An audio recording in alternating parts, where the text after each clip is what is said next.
Hey everybody, Jam Creates here. Got another video for you. Yesterday, yes, we did miss Manga Monday. I apologize to anyone who was looking for that, but Manga Monday yesterday was preempted due to the fact that I had to play dolls with my daughter. For real, no, she really wanted to play dolls, and we haven't played in quite some time, so you know what? Sometimes you gotta do what you gotta do. Family comes first, right? So anyway, aside from that, in case you're curious, we decided to play Big Brother with her Barbies.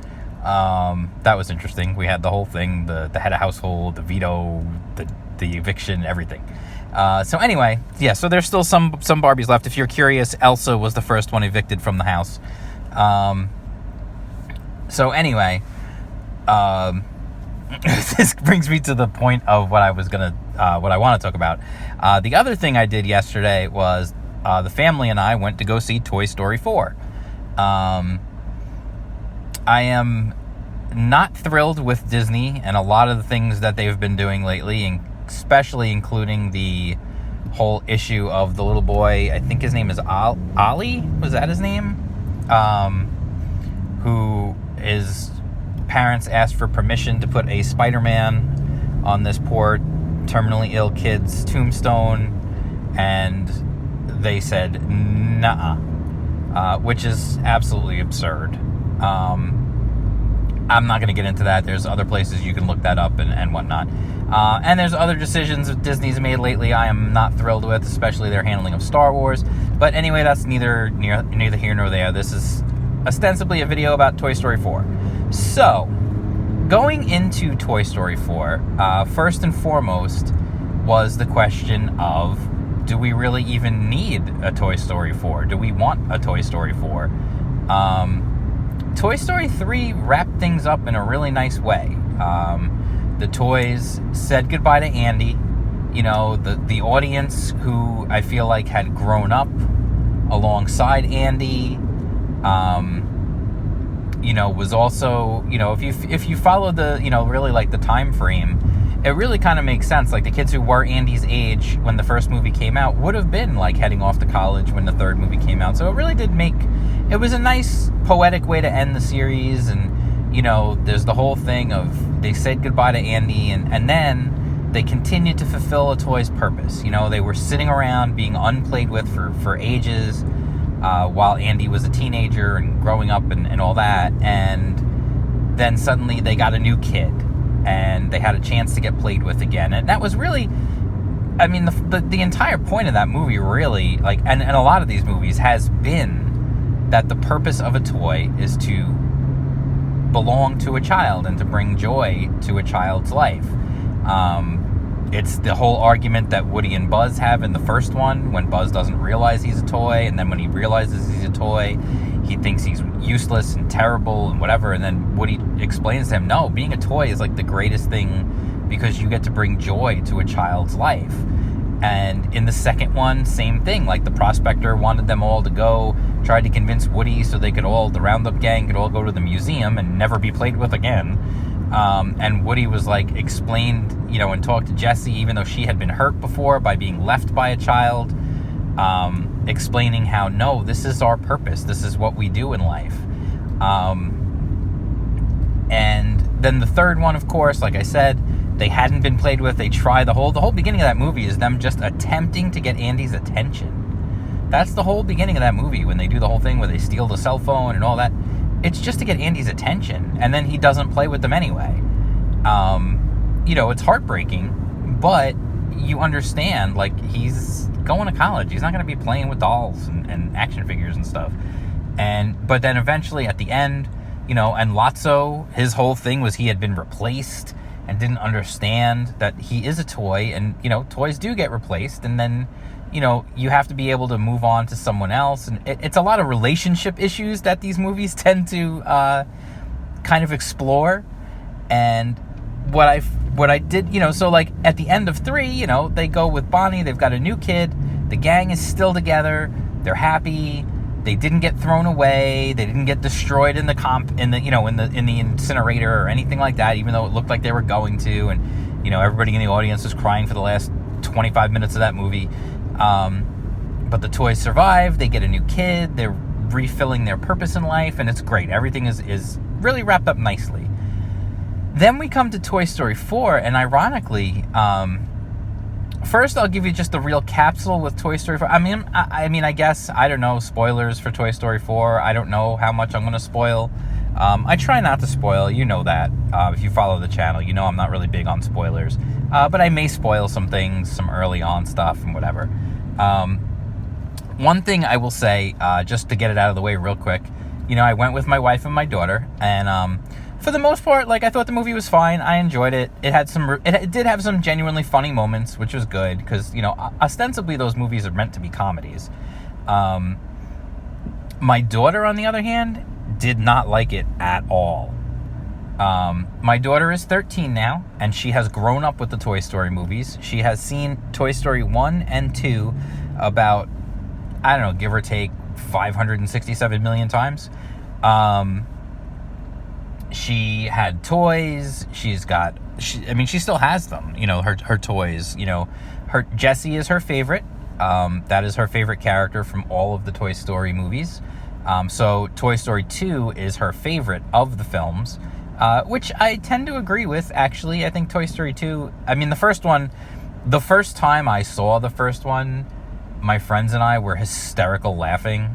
We could not stop laughing. It was just really funny. And it was unexpected. You didn't know what it was going to be at the time. And it was a fantastic film. Second one, I thought was every bit as good, maybe even better. So, listen, you like the one you like, that's fine. 3, I thought was an excellent film. I never want to see it again. And I know that sounds weird, but the truth is that movie is just way too heartbreaking. It's too sad. That movie is sad from start to finish. And because of that, I don't want to see it again. I've watched Toy Story 1 a million times. I've watched Toy Story 2 a million times. Do they have sad parts in them? When Buzz discovers he's a toy, or when Jessie's recounting her history with Emily, her kid? Yeah, of course. Those are absolutely heartbreaking portions of those movies. But overall, the movies have a generally positive and funny and upbeat vibe. 3, to me, from start to finish, just felt sad. It was very sad from start to finish. And I don't mind that, because it was fine. It was what it was. It was the end of an era. We all thought it was the last one. So, okay. This one, it's going to be hard for me to tell you why my daughter really did not like it without spoiling the ending. But I'm going to just talk about the beginning at first here. The movie starts off on a sad note. We go back in time, and we see Andy playing with Woody and playing with Buzz and everything, and all the stuff that we grew up with, watching Toy Story films,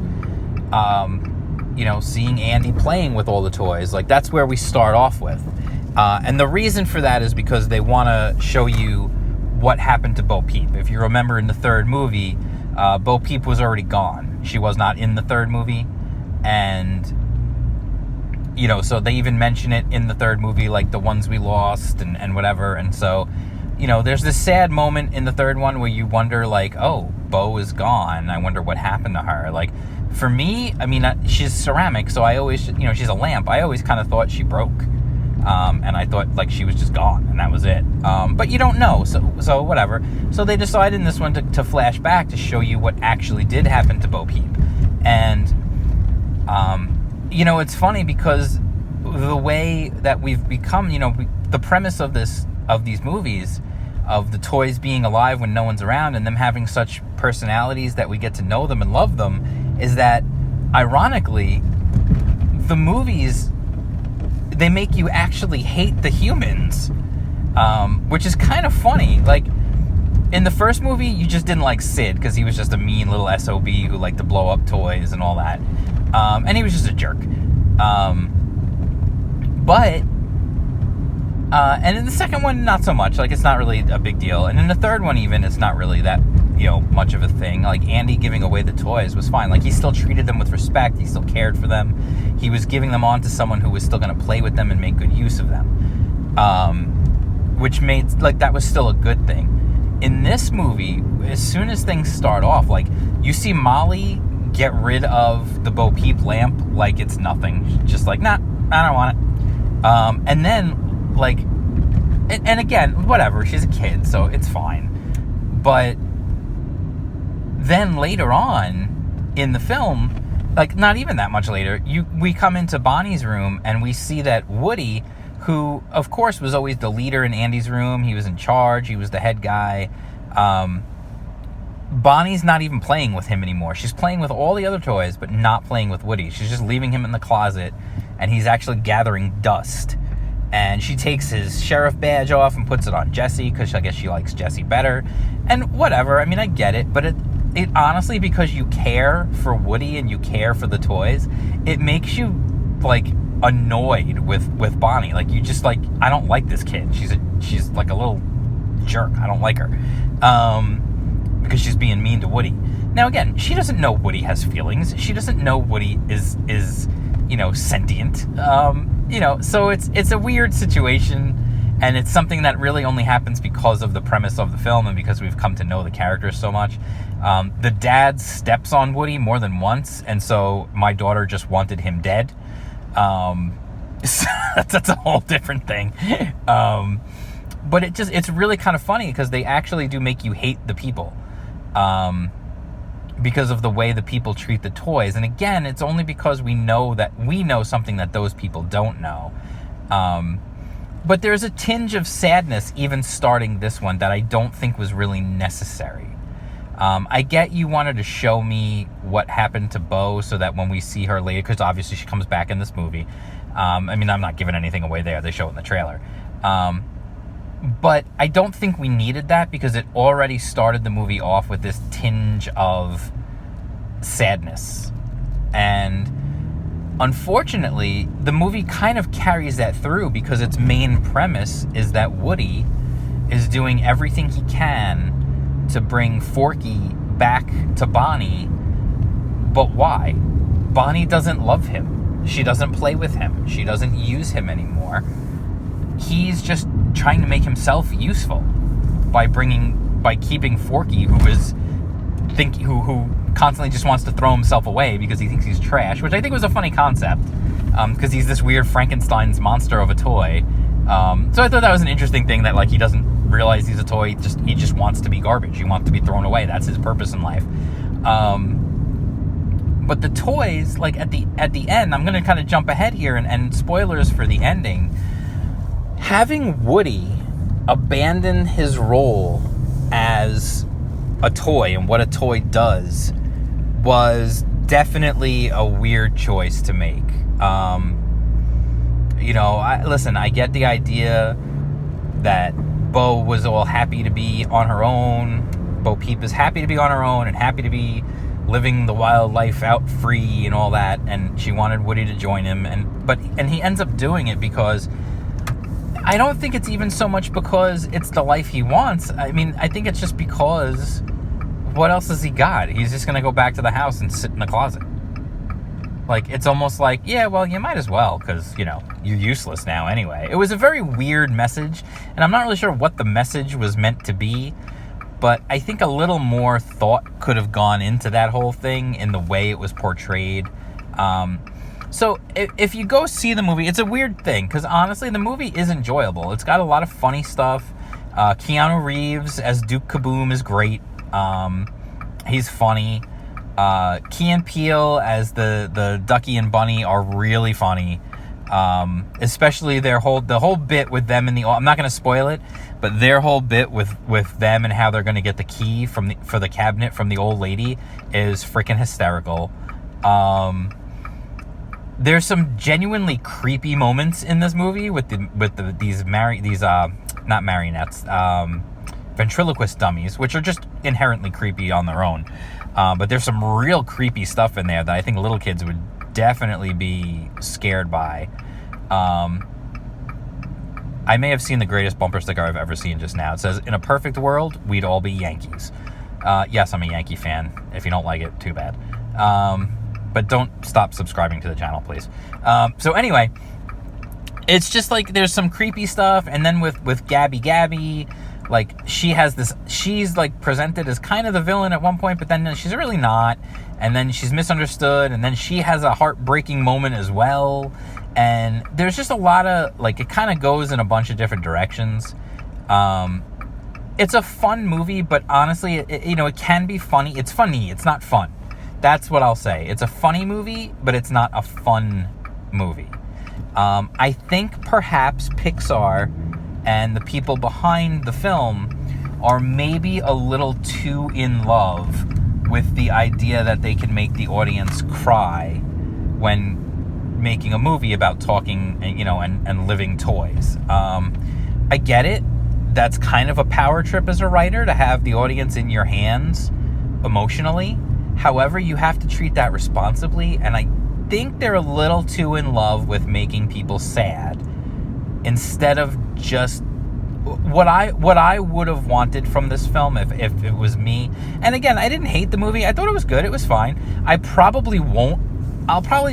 watch it one more time, but honestly, because my daughter like really despised the ending, so much so that she feels like it ruined some of the other ones a little bit for her. It's like the Last Jedi of Toy Story for my daughter.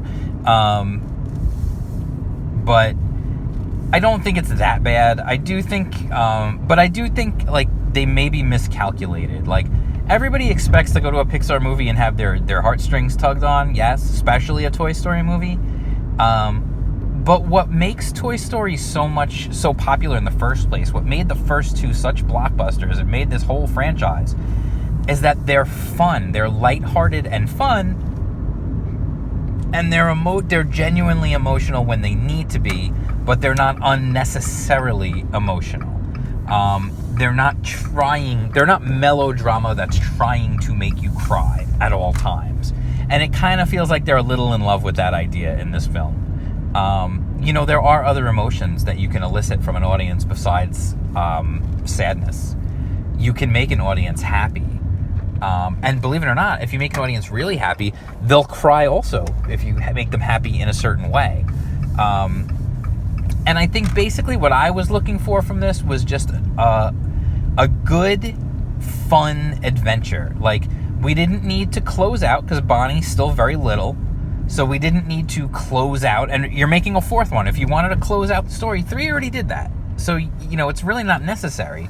So if you're going to make a fourth one, if you're going to keep this thing going, just make it fun. Make it a fun adventure movie for families that a whole family can go see and enjoy on their own. And they can have a good old time, and the kids will want to watch over and over again, and everyone will laugh at the jokes, and it'll be fun and silly and have some really clever stuff, because they're always very clever about the toys and whatnot. And I just think they missed the ball on that. I think they try too hard to be these like emotional, we're going to pull the emotions and be gut-wrenching and all that. Not everyone has to be that. 3 was that. 4 doesn't have to be that also. So I feel like they kind of missed the boat. And honestly, at this point, I would kind of like them to make another one, just so that they can just make a fun adventure for the toys to go on. And the other thing is, one thing that my daughter definitely didn't like, and I wasn't really thrilled with either, and neither was my wife, none of us were really that thrilled, was the limited role that the other toys had. Yes, this was a story about Woody, but holy cow, they did not use the other toys at all. The Potato Heads were barely even in it. Rex was barely in it. The newer toys like Trixie and I forget the unicorn's name. Like, they had a little bit with the GPS in the car, and it was funny, but like, again, not really used to their full, the characters weren't really used. There was no big like playing set piece like they did in 2. So anyway, that's it. I'm just gonna, if you like the video, give it a thumbs up, subscribe to the channel. I would just like to see them make a fun adventure if they do make another one. Like, you can have a touching moment here and there, but let's not make that what the whole movie's about. Let's make the movie about having fun and having a good time with the toys that we love. Okay?